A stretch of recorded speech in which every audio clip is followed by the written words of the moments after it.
Kako ste otkrili ovu pješačku stazu? Pa otkrio na internetu, googlao malo i vidio da ima pješačka staza, probao jedan put i tak, evo već 4., 5. put idem. Kad se ide nazad malo je teško, ali je okej. I to.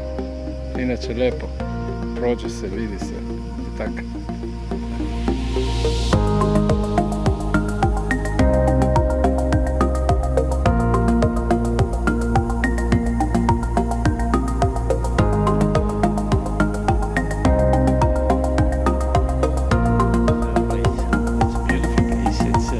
Very nice, quiet, and at the beach we have something for the kids. We are here 12 days, 12. It's the second time we are here, and yeah, it's fine. It's nice to walk. You have the nature, and it's nice to lay on the beach and have a rest.